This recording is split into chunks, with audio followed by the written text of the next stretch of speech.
오늘 이 자리에 계신 여러분이나 저나 또는 이 세상을 살아가는 모든 사람 중에 평화를 원치 않는 사람은 단 한 사람도 없을 것이라 확신합니다.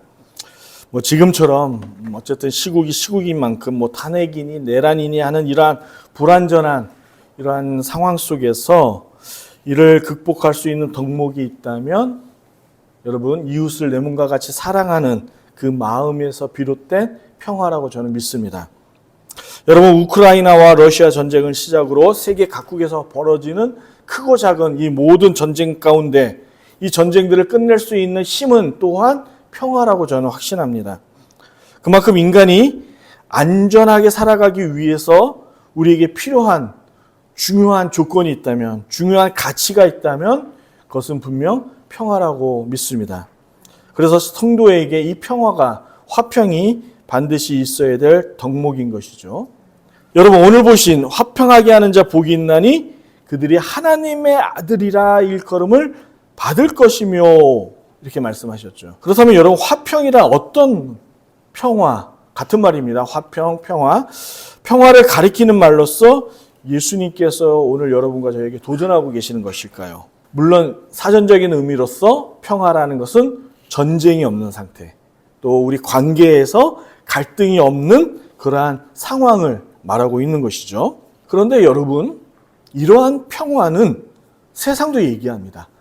예수님 믿지 않는 사람들도 이야기하고 우리와 다른 신을 믿는 그러한 이방 종교들도 이러한 평화를 이야기하죠. 정치적으로 분열이 없고, 그렇죠? 서로가 존중하며 이해하며 사는 사회, 그런 사회가 있다면 얼마나 행복하고 좋은 사회이겠습니까? 그러나 늘상 제가 여러분 앞에 말씀드리지만 삼위 하나님의 통치를 거부하고 인간 스스로가 무엇인가를 이루고자 하는 평화는 가능하지 않습니다. 가능하지 않아요. 왜냐하면 여러분, 자기의 삶이 나라고 믿고 그 주인이 나라고 믿고 결국에 내 인생의 주인 행사를 하는 사람은 모든 가치와 이념조차도 그 기준이 자신이기 때문에 그렇죠. 지난번 계속해서 말씀드렸어요. 그래서 이렇게 자기가 중심인 사람, 삶의 가치와 이념과 사상의 그 기준 역시 나인 사람은 결코 이러한 것을 가지고 이웃을 향한 사랑과 배려가 이루어질 수 없는 거죠.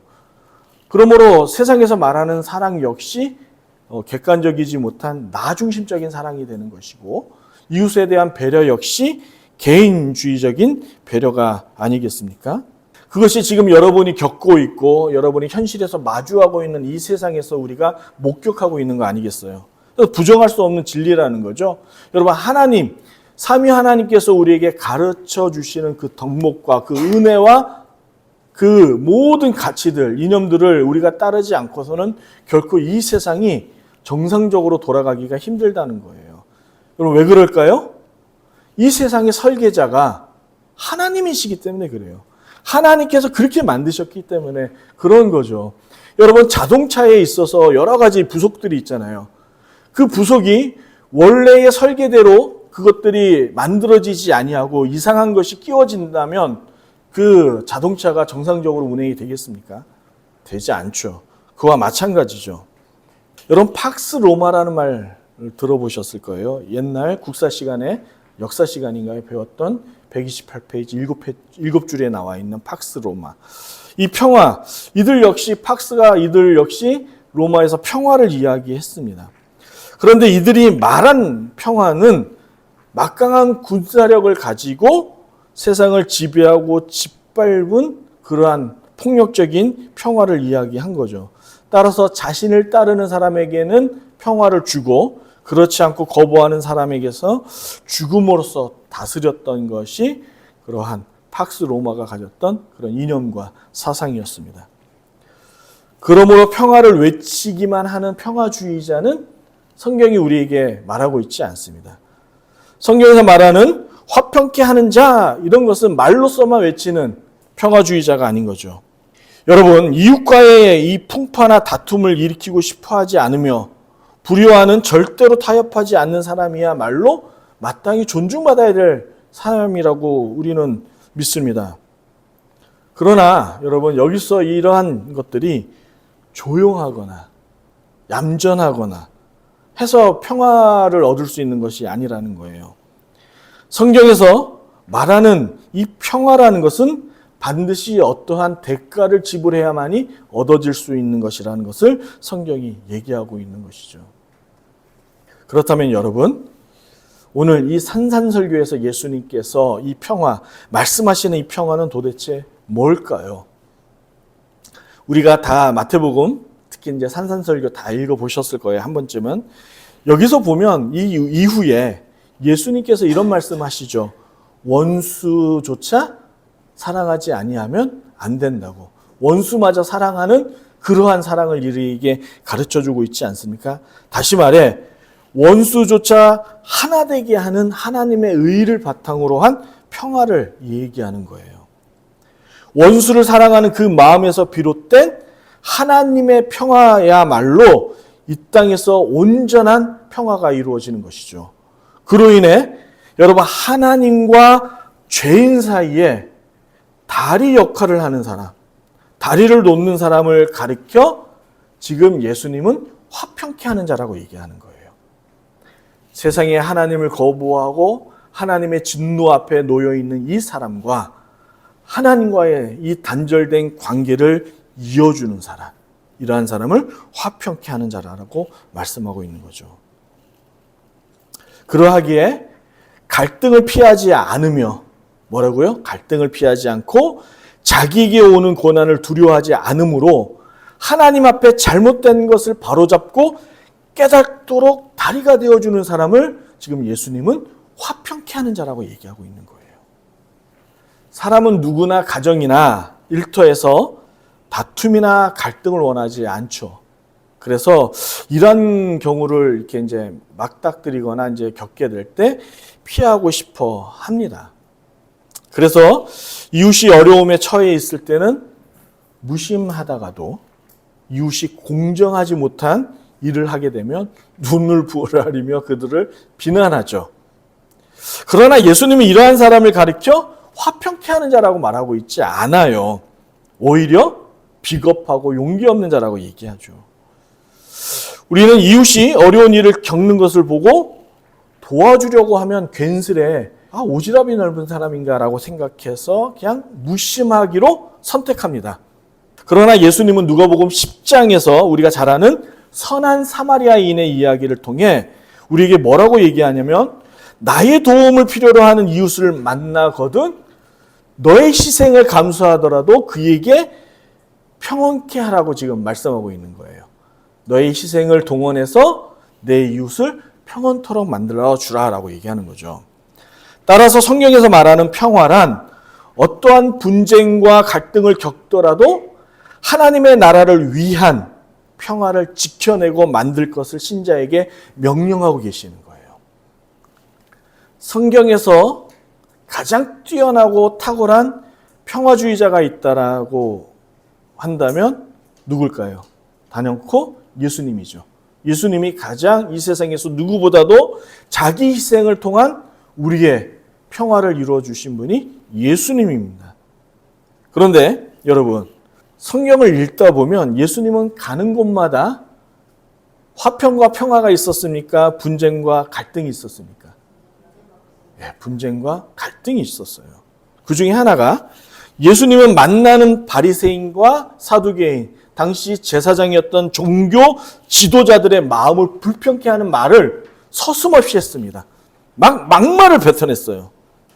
어느 날 성전에 오르신 예수님은 말씀을 왜곡해서 이 백성들의 두려움을 자극하여 재물을 빼앗는 이 바리새인과 서기관들을 향하여 외식하는 자여 이 뱀새끼들아 라고 아주 강렬하게 욕설을 내뱉죠. 분명 예수님은 산산설교를 통해서 우리에게 뭐라고 가르쳤냐면 이웃을 비판하지 말라라고 얘기하셨어요. 그래서 결코 이웃을 향하여 마음 상처되는 말을 내뱉지 말라고 하시면서 정작 당신은 막말을 뱉어내시죠. 이뿐입니까? 예수님은 마태복음 10장 34절에 다 같이 한 목소리로 한번 읽어볼까요? 시작!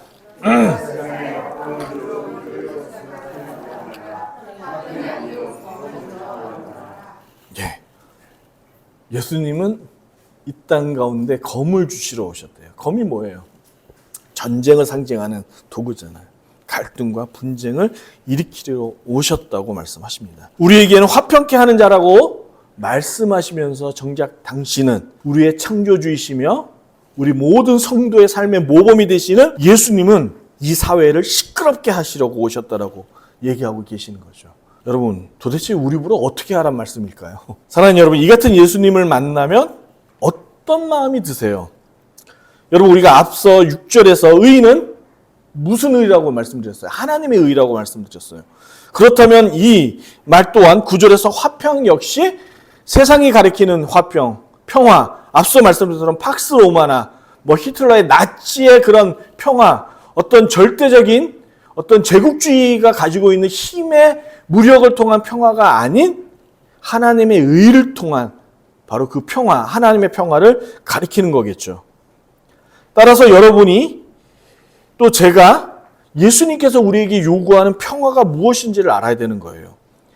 따라서 세상에서 말하는 평화로움이나 세상에서 가리키는 어떠한 평화주의자를 말하는 것이 아니라 예수님은 여러분과 제가 이미 이 9절의 말씀을 통해서 평화를 주러 온 사람들이라고 지금 말하고 있는 거예요. 다시 말해 너희가 이미 하나님의 자녀이므로 세상을 화평케 하는 일에 최선을 다하며 살라라고 지금 9절에서 말하고 있는 거예요. 이 말씀은요. 이게 무슨 말이냐면 하나님의 아들이 되기 위해서 조건으로서 너희들이 평화주의자가 되라고 얘기하는 것이 아니라 이 말씀은요. 이미 너희들은 하나님의 아들이므로 세상을 화평케 해야 할 의무가 너희들에게 이미 있다라고 가르치는 말씀인 거예요. 이게 지금 원어의 해석인 거예요. 따라서 제가 앞서 팔복은 우리가 천국 시민으로서 들어가기 위한 조건이 아니라고 말씀드렸어요. 심령이 가난한 자는 복이 있나니 천국이 저희 것이며. 그러니까 천국 백성은 이미 심령이 가난한 자의 상태를 지금 우리에게 말씀하고 있는 것이죠.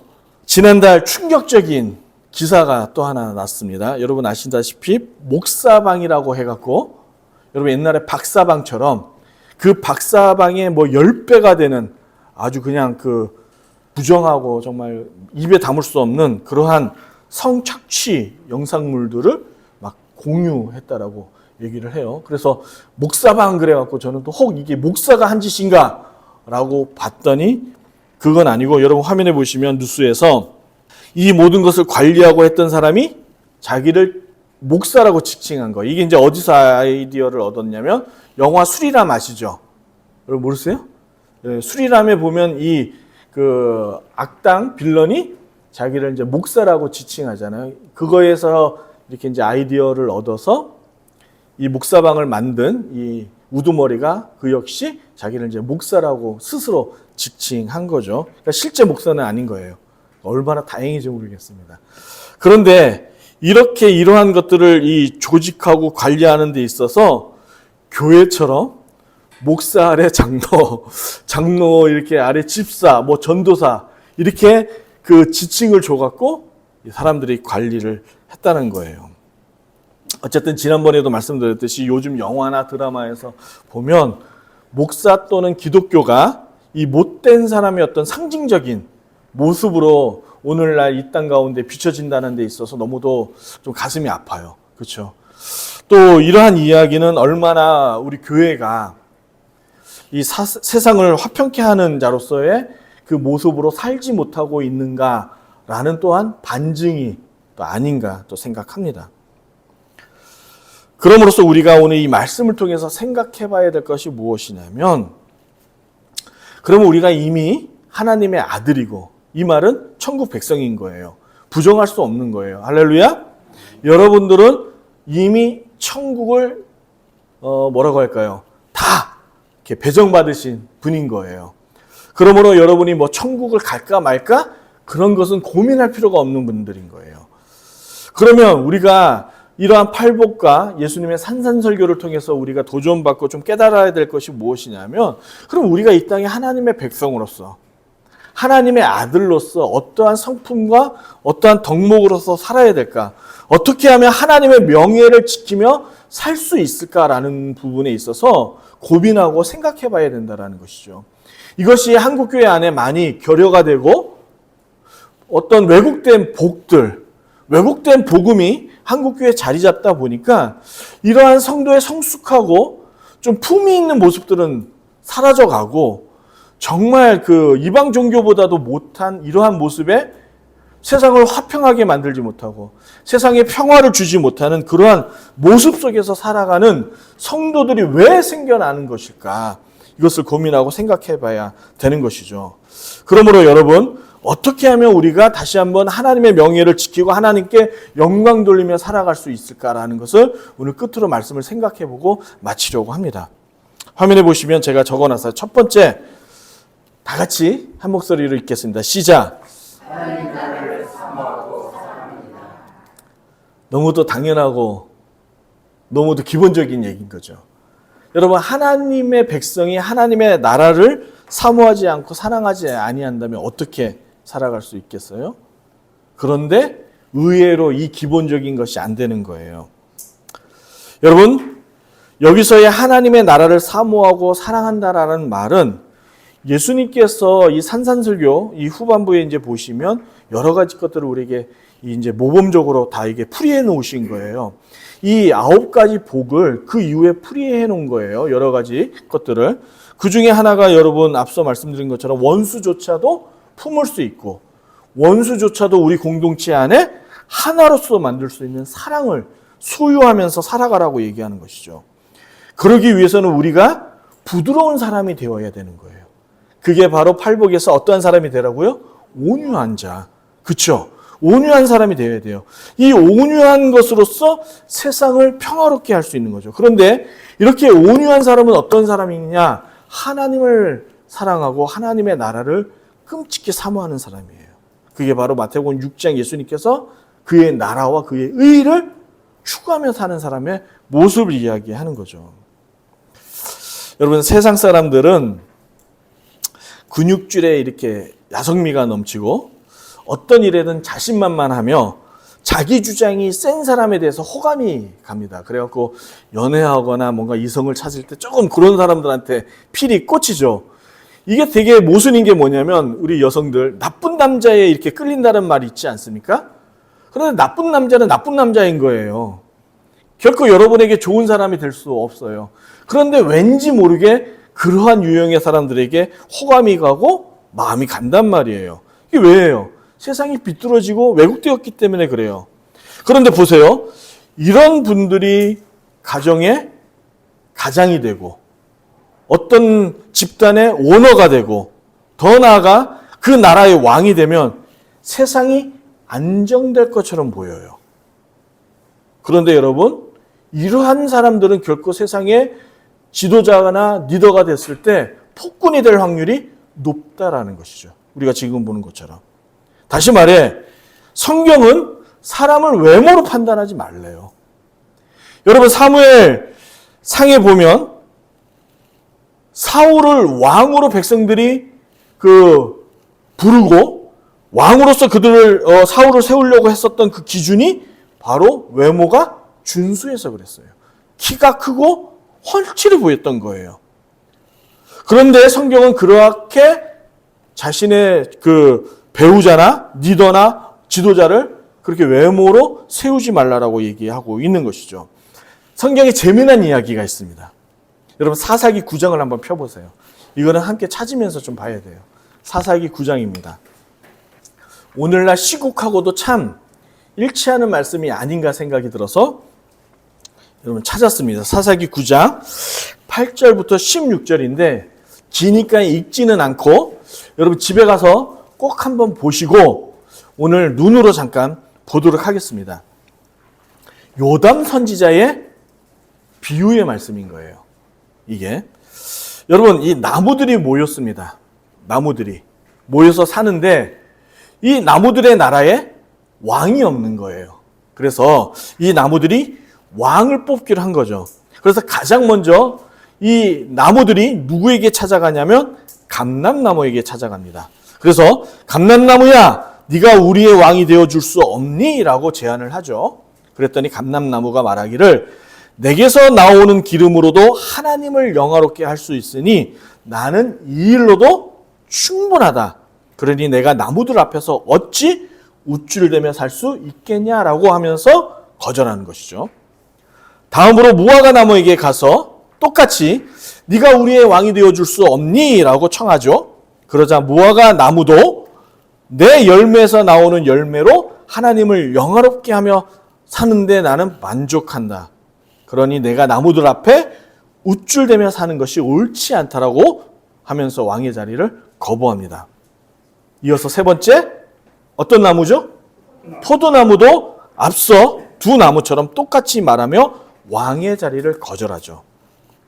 그런데 가시나무만은 달랐습니다. 가시나무는 이들의 청을 기다렸다는 듯이 얼른 받아먹고서는 왕의 자리에 앉죠.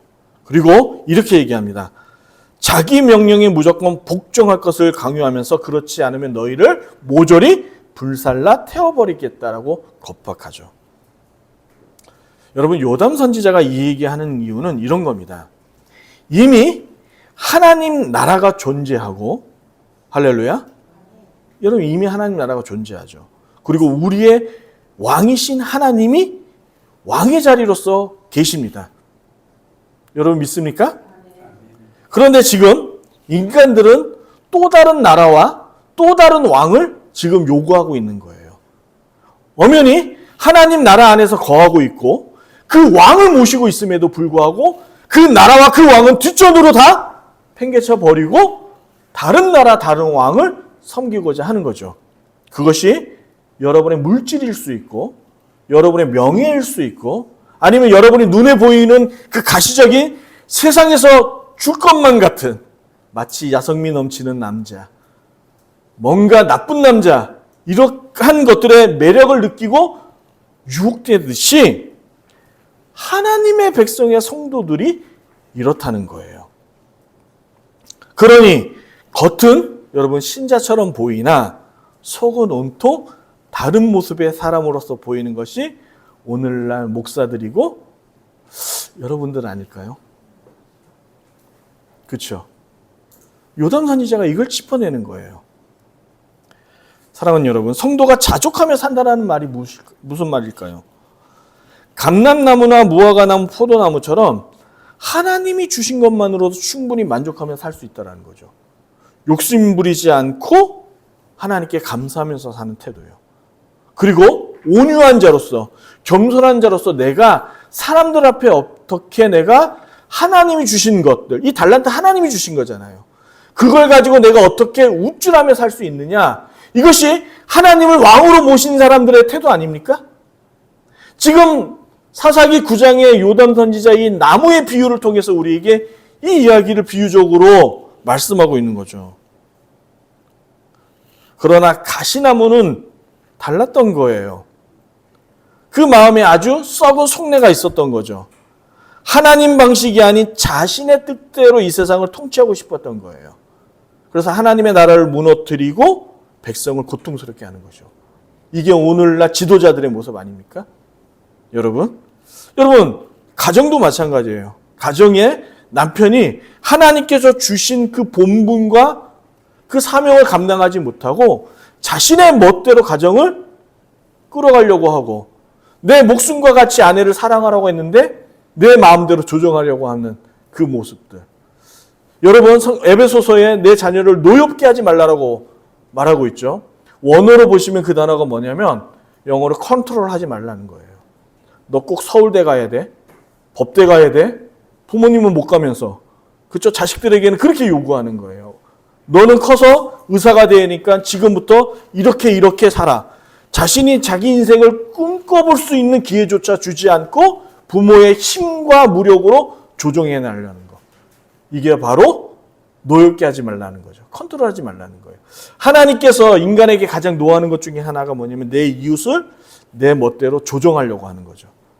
이거 하지 말라는 거예요. 여러분 다음 한번 봅시다. 두 번째. 함께 읽습니다. 시작.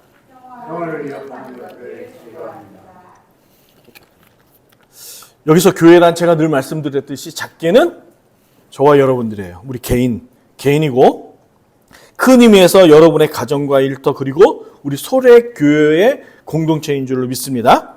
여러분 이건 이제 더 이상 말하지 않아도 되죠. 그래서 여러분 교회라고 했을 때는 여러분 이 구조를 생각하셔야 돼요. 먼저 자기, 교회로서의 자기를 생각해야 되고 내가 속해 있는 공동체, 가정, 일터 또 우리 교회 이 공동체를 늘 반드시 교회라고 했을 때 생각해 볼 수 있는 실력이 있어야 돼요.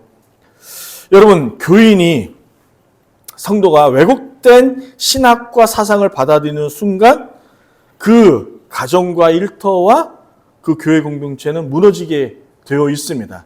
왜냐하면 교회인, 시작인 자기가 먼저 잘못되고 왜곡되고 삐뚤어진 것으로 갖고 있으니까 잘못된 인생을 살 거 아니에요. 그럼 당연히 그 가정, 그가 속해 있는 곳도 비뚤어지고 왜곡된 모습에서 살아갈 수밖에 없는 것이죠. 이게 유기적으로 연결되어 있는 거예요. 여러분 이 일에 교회가 어떻게 해야 된다고요? 막아서고 거부하고 제거할 수 있는 힘이 있어야 돼요. 여러분 요한계시록에 보면 앞장에 7교회의 예를 많이 드러났습니다. 그 중에 에베소 교회, 버가모 교회 이 교회들 가운데 이단이 침투합니다. 그 이단이 누구냐면 니골라당이에요. 이 니골라가 뭐냐면 사도행전에 보면 7 집사 중에 한 집사가 니골라당이에요. 그런데 이 니골라 집사가 어떤 일인지는 모르겠으나 어떤 과정에서 왜곡되고 삐뚤어진 복음을 받아들이고 이단으로 된 거예요. 오늘날 많은 이단들이 교회 안에서 파생되듯이. 그래서 교회 안에 거짓 복음을 가르치는 일에 여러분 힘쓴 거죠. 여러분 이뿐만이 아닙니다. 요한계시록의 두아디알라 교회 보면 어여쁜 이세벨이라는 여인 나오죠. 이 여인이 교회 안에서 권사인지 집사인지는 모르겠으나 여러분 이분이 이세벨이 교회 안에 두아디알라 교회에 우상을 섬기는 일에 앞장섰어요. 그래서 집사, 권사, 장로들을 불러다가 제물을 바쳤죠. 그 당시에. 그리고 그 신전, 이방 신전을 섬기는 그 여인들, 제사장 여인들과 성관계를 맺게끔 음란하게 만들었습니다. 그래서 요한계시록의 7교회를 통해서 요한 사도가 우리에게 가르치는 것이 뭐냐면 교회 안에 하나님의 나라를 무너뜨리고 제거하는 일에 힘쓰라는 거예요. 그게 성령이 우리에게 분부한 것인 거죠.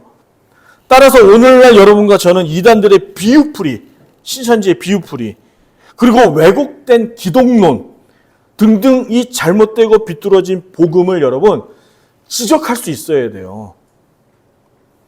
여러분들이 정확하게 팩트를 가지고 지적할 수 있는 실력이 요구되고 더 나아가 바른 복음을 바로 전달할 수 있는 실력이 여러분들에게 요구되는 것이죠. 자, 마지막 세 번째. 그러므로 여러분이 여러분의 입으로 복음을 전할 수 있어야 됩니다. 여러분 이렇지 않으면 안 되는 거죠. 사랑하는 여러분, 이 사회가 살기 좋은 세상이 되기 위한 필수 조건이 뭐라고 말씀드렸어요? 평화인 거예요. 그런데 세상도 하나님을 모시지 않는 세상도 평화를 얘기한다라고 말씀드렸잖아요. 그런데 그 평화는 결코 성경이 말하고 진정한 평화, 참된 평화가 아니지 않겠습니까? 그러므로 여러분들은 하나님이 말씀하시는 성경이 가르치는 참된 평화를 말할 수 있어야 되는 것이죠. 정확하게 성경에서 가르치는 부분을 가르칠 수 있어야 돼요. 여기저기서 외치는 평화가 아니라 참 사랑과 겸손을 바탕으로 한 하나님의 평화, 하나님의 나라, 하나님의 의를 설명하고 가르칠 수 있어야 하는 줄로 믿습니다. 이 일에 우리 교회가 25년도부터 힘쓰려고 합니다. 그래서 이제 3월부터 우리가 이제 예배 마치고 우리 이제 청년들은 모임이 있는데 우리 어른들은 모임이 없지 않습니까? 이제 3월부터 오후에 이제 밥 먹고 잠깐 친교를 나누다가 좀 성경이 보인다, 성경이 읽혀지네 라고 해갖고 성경의 파노라마, 그래서 성경의 개관을 함께 조금 공부하고 또 더 나아가 깊은 데까지 한번 우리가 얘기하고 더 나아가 제가 바라는 것은 심화 과정에서 요한계시록 같은 거나 이런 것들을 여러분들이 정확하게 해석하고 설명할 수 있는 자리까지 가는데 이르려고 합니다. 그 일에 우리 성도님들이 함께 동참해 주시고 힘들더라도 조금 아는 일에 우리가 함써 우리가 온전한 성도로서 자라는데 함께 할 수 있기를 주님의 이름으로 축복합니다.